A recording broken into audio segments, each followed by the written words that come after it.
Welcome back to my YouTube channel agro Pathshala. I hope आप सब अच्छे होंगे और तैयारी भी आप लोग को अच्छी चल रही होगी। इस बीच एक नई वैकेंसी आई है जो एग्रीकल्चर सेक्टर की वैकेंसी है। ये vacancy Punjab public service commission द्वारा रिलीज़ की गई है। तो इस वैकेंसी के बारे में हम कंप्लीट इन्फॉर्मेशन आपको बताएंगे, जिसमें हम क्राइटेरिया देखेंगे, एजुकेशन क्वालिफिकेशन देखेंगे, एज लिमिटेशन देखेंगे, उसके बाद डेट देखेंगे। डैट मीन्स कि सारी चीज़ें हम एक एक करके इस वीडियो के माध्यम से हम आपको सारी नॉलेज प्रोवाइड कराने का काम करेंगे। देखिए, ये जो जॉब है, ये जो वैकेंसी अभी रिलीज़ हुई है, ये पीसीएस लेवल की जॉब है। पीसीएस लेवल अपने आप में एक अच्छा लेवल है और उसके साथ साथ अगर बात करें तो स्टेट का सबसे हाईएस्ट लेवल का पीसीएस लेवल जॉब होती है। इसमें लेवल वाइज भी देखेंगे तो अच्छा है और सैलरी वाइज भी आपको अच्छा मिलेगा। हालांकि हम बात करेंगे सैलरी पे, लेकिन सब चीज़ आपको एक सही रैंक पे और एक सही लेवल पे आपको प्रोवाइड कराया जाएगा। तो चलिए स्टार्ट करते हैं। पंजाब नेशनल जो भी पंजाब सर्विस कमीशन के द्वारा ये वैकेंसी रिलीज़ की गई है उसके रिगार्डिंग हम बात करेंगे। अगर इस पूरे फॉर्म को आप ऑफिशियल वेबसाइट को डाउनलोड करना चाहते हैं तो ऑफिशियल जो हमारा जो पीसीएस का वेबसाइट है, यानी कि पीसीएस का मतलब पंजाब पब्लिक सर्विस कमीशन का, उस पर आप जाके क्या कर सकते हो, ये सारे डॉक्यूमेंट आप डाउनलोड कर सकते हो और वहीं से आप सारी चीज़ें देख सकते हो। देखो, सबसे पहला अगर हम बात करें नंबर ऑफ़ वैकेंसी की, तो नंबर ऑफ़ वैकेंसी की अगर हम बात करते हैं तो यहाँ नंबर ऑफ़ वैकेंसी हमारा हो जाता है 101। कितना हो जाता है? तो 101 हमारा यहाँ पे क्या आ जाता है, नंबर ऑफ़ वैकेंसी आ जाती है। इसमें अगर आप देखोगे तो अलग अलग कैटेगरीज यानी कि कास्ट वाइज अलग अलग वैकेंसी को डिवाइड कर दिया गया है, बांट दिया गया है। तो आप जिस भी कास्ट के अंदर आते हैं या जिस भी शेड्यूल के अंदर आते हैं वो शेड्यूल आप देख लेंगे और आपके लिए कितना नंबर ऑफ़ वैकेंसी है ये पता कर लेंगे। फिलहाल अगर हम बात करें तो यहाँ पे 100 यानी कि 101 101 वैकेंसी प्रोवाइड की गई है, जिसमें अगर हम बात करते हैं तो 34 जो अकेला वैकेंसी है यानी कि 34 वैकेंसी है, ये गर्ल्स के लिए है। बचा हुआ जो रिमेनिंग हमारे पास 64 जो वैकेंसी है, 64 जो वैकेंसी है, सॉरी 66 जो वैकेंसी है, ये बॉयज़ के लिए है।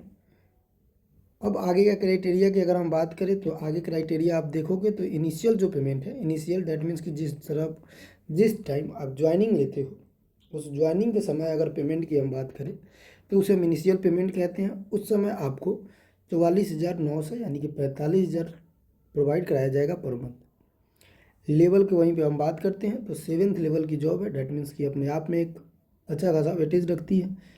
और पहले हमने बताया ही है कि पीसीएस लेवल की जॉब है तो पीसीएस लेवल किसी भी स्टेट का सबसे बड़ी जॉब होती है। इसमें अदर क्लासिफिकेशन के बाद अदर हम अगर बात करते हैं, अलग अलग इन्फॉर्मेशन की बात करते हैं तो हमारे पास आता है इसेंशियल क्वालिफिकेशन, जो कि जानना बहुत ज़रूरी है। देखिए, इसेंशियल क्वालिफिकेशन में यहाँ रखा गया है कि अगर आपके पास बीएससी डिग्री है लेकिन उसमें भी बीएससी में भी हॉर्टिकल्चर होना चाहिए एज वन जो इलेक्टिव सब्जेक्ट है। उसमें इलेक्टिव सब्जेक्ट जैसे कॉलेज के दौरान फर्स्ट ईयर और सेकेंड ईयर के दौरान आपको हॉर्टिकल्चर का जो सब्जेक्ट होता है अगर वो है तो आप फॉर्म फिलअप कर सकते हैं। उसके साथ साथ एक्सपेरिमेंटल लर्निंग प्रोग्राम यानी कि ईएलपी भी होना चाहिए हॉर्टिकल्चर में।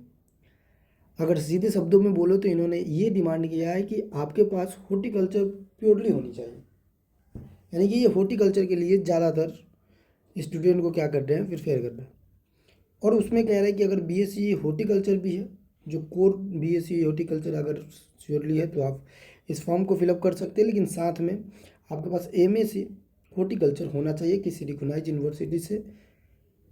तो कुल मिला के अगर हम बात करें तो हॉर्टिकल्चर वाले स्टूडेंट क्या कर सकते हैं, इस फॉर्म को फिलअप कर सकते हैं। नंबर ऑफ वैकेंसी देखेंगे तो 101 है, क्योंकि ये पोस्ट का नाम ही है एचडीओ मतलब हॉर्टिकल्चर डेवलपमेंट ऑफिसर।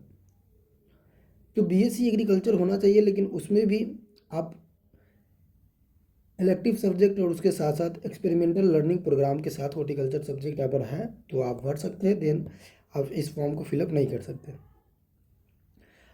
अगला इसमें जो प्रोसीजर है, अगला जो रिक्वायरमेंट है, उसमें अगर हम क्राइटेरिया का बात करें तो अगला क्राइटेरिया में ये बताया जा रहा है कि अगर आपके पास ये सारी डिग्री होने के बावजूद भी अगर आपके पास मैट्रिकुलेशन यानी कि मैट्रिक में पंजाबी लैंग्वेज होना चाहिए। डैट मीन्स ये भी अगर एक लैंग्वेज में बोले तो ये पंजाब के लोग ही फॉर्म फिलअप कर सकते हैं, अदर वाले कर सकते हैं, लेकिन अदर वाले अगर हम बात करते हैं तो उनके पास 10th में पंजाब कैसे होगा जब वो अदर स्टेट का होगा। तो ये कुल मिला के पंजाब स्टूडेंट के ही लिए ही फॉर्म फिलअप है, तो ये पंजाब स्टूडेंट के लिए ही फॉर्म फिलअप रहेगा। तो इसमें ये सारी चीज़ें क्वालिफ़िकेशन आप देख लेंगे और क्वालिफ़िकेशन हमने बता दिया।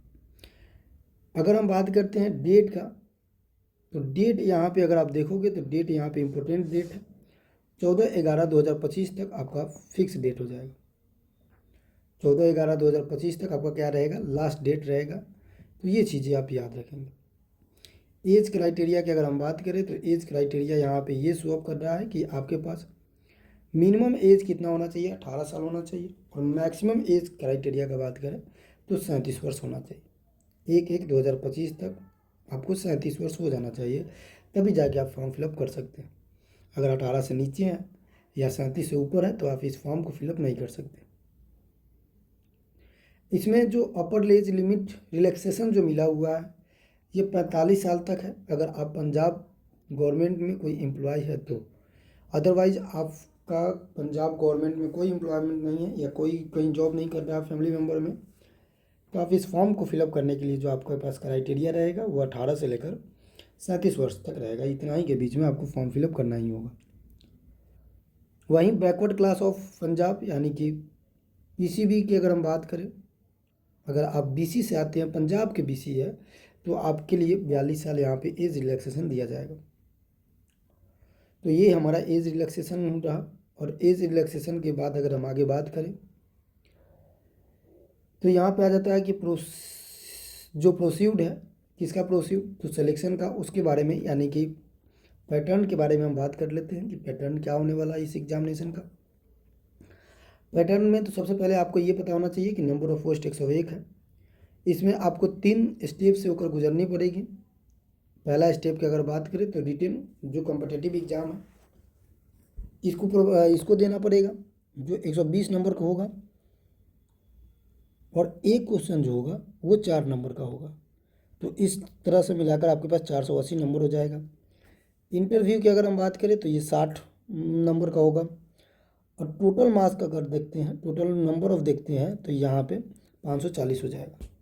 यानी कि पहला रिटेन दोगे, फिर इंटरव्यू दोगे, फिर डॉक्यूमेंट वेरिफिकेशन आएगा। मेजर तो 2 है, लेकिन माइनर भी अगर ऐड करते हो तो डॉक्यूमेंट वेरिफिकेशन इंटरव्यू टाइम पे भी हो जाता है और बाद में भी होता है, तो ये चीज़ें भी आप ऐड कर लेंगे।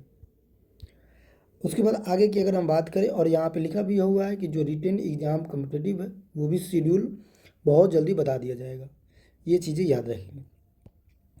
अब आ जाता है इम्पोर्टेंट सेगमेंट। किसी भी एग्ज़ाम को जब आप क्वालिफाई करते हैं तो उसके लिए आपके पास जो नॉलेज होना चाहिए, वो नॉलेज किसका होना चाहिए, तो वो आपके पास एग्ज़ाम का नॉलेज होना चाहिए कि क्या पैटर्न रहने वाला है, ताकि जब आपके पास नॉलेज होगा एग्ज़ाम का पैटर्न का तो आप कैसा भी क्राइटेरिया क्या कर लेंगे, बना लेंगे और उससे स्ट्रेटजी बना के आप प्रिपरेशन कर सकते हैं। देखिए 120 क्वेश्चन रहने वाला, ये तो आप सबको पता है, जो एग्रीकल्चर से सेगमेंट से है। इसमें 4 नंबर आपका एक क्वेश्चन रहेगा। यहीं पे बात कर ले क्वेश्चन ऑफ फ्रॉम सब्जेक्ट, तो 90 नंबर होगा आपका। उसके बाद ये 360 नंबर का खुद ये अकेला होगा। जनरल यानी कि करेंट अफेयर की बात करते हैं, तो करेंट अफेयर में अगर आप देखते हैं तो करेंट अफेयर आपका कितना का होगा, तो ये 40 नंबर का होगा। और ये 10 क्वेश्चन यानी कि एक क्वेश्चन 4 नंबर का है, ये पहले बता दिया गया। उसमें भी अगर आप देखते हैं, देखो क्वेश्चन फ्रॉम द सब्जेक्ट की अगर बात करें तो ये एग्रीकल्चर से पूछा जाएगा, लेकिन वहीं पे करेंट अफेयर भी है, जनरल नॉलेज भी है, तो यहाँ से भी क्वेश्चन रहेगा। उसके साथ साथ अगर बात करें तो general mental ability, local reasoning और क्वांटिटी एप्टीट्यूड भी पूछा जाएगा। तो ये 10 क्वेश्चन होंगे, ये भी 40 नंबर का होगा। उसके साथ साथ पंजाबी लैंग्वेज का भी आपका नॉलेज होना चाहिए, तो पंजाबी लैंग्वेज भी पूछा जाएगा और ये 10 क्वेश्चन और ये 40 नंबर का होगा। इस तरह से मिला के हमारे पास कितने नंबर ऑफ क्वेश्चन हो जाते हैं, तो 120 नंबर ऑफ क्वेश्चन हो जाते हैं। और यहाँ पे मार्क्स की बात करें यानी कि नंबर की बात करें तो 480 हो जाता है। ये जितने भी एग्ज़ाम होंगे वो एमसीक्यू बेसिस पे होगा, यानी कि आपको सब्जेक्टिव या डिस्क्रिप्टिव नहीं होगा, ये एमसीक्यू होगा और सीबीटी बेस्ड। आगे अगर इम्पोर्टेंट पॉइंट की बात करें तो ये जो पेपर होगा ये इंग्लिश लैंग्वेज में होगा, ये याद रखेंगे। इसमें आप हिंदी वाले स्टूडेंट अगर आप हैं तो आपके लिए थोड़ा सा यहाँ पे डिफ़िकल्टी हो जाएगा, क्योंकि इंग्लिश में ही ये प्रोवाइड कराने वाला है, तो इंग्लिश में ही आपको देना पड़ेगा। अब ये पता है कि एक जो क्वेश्चन है वो 4 नंबर का है। नेगेटिव मार्किंग यहाँ पे है, तो ये भी चीज़ें इंश्योर रखेंगे कि आप क्वेश्चन जब बनाते समय इस चीज़ को ध्यान रखेंगे कि नेगेटिव मार्किंग भी ऐड किया गया। ड्यूरेशन ऑफ एग्जाम की बात करें तो इसमें टोटल ड्यूरेशन कितना हो जाता है, तो टोटल ड्यूरेशन की अगर हम बात करते हैं तो 2 घंटे का इसमें ड्यूरेशन रहता है, यानी कि 120 मिनट आपको मिलेगा। रिटन एग्जाम अगर देखते हैं तो यहाँ पे लिखा हुआ है कि question base will be the based on the given syllabus from the subject general knowledge, current affair, general mental ability, logical reasoning, quantity aptitude and the Punjabi language आपके पास होना ही चाहिए। मोड ऑफ एग्जाम सीबीटी होगा। Mode of exam CBT नहीं होकर आपको OMR seat के द्वारा किया जाएगा। ठीक है, तो ये पेपरलेस एग्जाम नहीं है, ये पेपर बेस एग्जाम है, यानी कि पेन पेपर आपको लेके जाना पड़ेगा ओमार सीट पे, खुद से आपको क्या करना पड़ेगा, आपको इसके पेपर वाइज भी क्वेश्चन देना पड़ेगा। एडमिट कार्ड बहुत जल्दी आ जाएगा, इसके लिए अभी एडमिट कार्ड के लिए इतना इंश्योर नहीं है। डेट हमने बता दिया कि 14/11/2025 तक लास्ट डेट है, तो उस डेट से पहले इस वाले वेबसाइट या डिस्क्रिप्शन में लिंक दे रहे हैं, आप वहाँ से भी जाके क्या कर सकते हैं, फुलफिल कर सकते हैं। इंटरव्यू की अगर बात करते हैं तो interview total number of interview की बात करें तो हमने वहाँ पे बताया कि टोटल नंबर ऑफ इंटरव्यू की अगर हम बात करें और इसमें मिनट की अगर हम बात कर लेते हैं तो 40 मिनट मिलेगा आपको, और 40% लाना पड़ेगा जनरल स्टूडेंट के लिए, और 35% पंजाब के जो बैकवर्ड क्लास के लोग हैं वो अगर लाते हैं तो वो ये इंटरव्यू फाइनल मतलब पास कर जाएंगे। फिर फाइनल रिजल्ट की बात करें तो फाइनल रिजल्ट में आपको सारी चीज़ें देखकर उसके अकॉर्डिंग से ये चीज़ें प्रोवाइड कराया जाएगा, इस चीज़ें बनाया जाएगा। ये वही चीज़ें हैं कि नेशनलिटी पंजाब का ही होना चाहिए, इंडिया का होना चाहिए, और सिटीजन ऑफ नेपाल भी होना चाहिए, भूटान के लोग भी बढ़ सकते हैं। लेकिन फिर वही बात है कि आपके 10th में जो हिंदी पंजाबी है वो होना चाहिए। डेट की अगर बात करें तो डेट तो 14/11/2025 तक है, ये हमने आपको बताया। तो ये रहा हमारा टोटल इन्फॉर्मेशन। थोड़ा सा पेमेंट बेसिस पे देख लेते हैं कि पेमेंट क्या क्या इसका रहने वाला है। अगर हम बात करते हैं फॉर्म फिलिंग का उसके पेमेंट के रिगार्डिंग, तो पेमेंट अगर आप देखोगे यहाँ पे तो जो एक सर्विस मैन है या इकोनॉमिकल वीकर सेक्शन से यानी कि EWS से आते हैं या फिर PWD से आते हैं, तो उनके लिए जो पेमेंट है ऑनलाइन 500 होगा। इसमें एग्जामिनेशन फ़ी नहीं लगेगा और सिर्फ टोटल मिलाकर 500 रुपया पेमेंट करना पड़ेगा। वहीं अगर हम बात करें शेड्यूल का, schedule tribe and other backward class सिर्फ पंजाब स्टेट का, उनके लिए 500, एग्ज़ाम फीस 200 250, टोटल मिलाकर 750।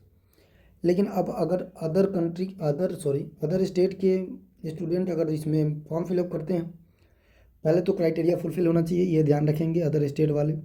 दूसरा इसमें कि 500 आपके पास फ़ी लगेगा और यहाँ पे 1000 आपको एग्जामिनेशन फ़ी लगेगा, ये टोटल हो जाता है 1500। तो हम ऐसे कह सकते हैं कि जनरल के लिए अलग है, OBC EBC EWS के लिए अलग है। तो ये पेमेंट वाइज भी आप देख लेंगे और आपके इसमें आते हैं उसके अकॉर्डिंग ये आपको पेमेंट प्रोवाइड कराना पड़ेगा। ये इस तरह से आप भरोगे और ये आपका सारा डिटेल्स हो गया कि इसके बारे में। तो PPSC के बारे में, पंजाब सर्विस कमीशन के बारे में हमने समझ लिया और इसके रिगार्डिंग सारी चीज़ें एक एक करके हमने बात कर लिया। आई होप कि आपको सारी चीज़ समझ में आई होगी और उसके साथ साथ एक एक चीज़ आपको क्लियर एंड क्रिस्टल हो गया होगा। बाकी फिर भी अगर 1% भी डाउट रह जाता है तो आप कमेंट में पिन करेंगे, कमेंट में मैसेज छोड़ेंगे, जो भी आपका डाउट है वो क्लियर सॉर्ट आउट कर दिया जाएगा। तो अगर आप क्राइटेरिया में आते हैं तो फॉर्म भरिए और बेस्ट ऑफ लक है आपके लिए, और नहीं आते हैं तो मत भरिए, क्योंकि इस क्राइटेरिया का मांग ही अलग अलग है। तो उसको देख लीजिएगा, उसके अकॉर्डिंग हमने सारे पहलू पे बात किया, आपको सिर्फ देखना है कि क्या क्या चीज़ें रिक्वायरमेंट है। चलिए मिलते हैं नेक्स्ट वीडियो में, जब तक के लिए धन्यवाद।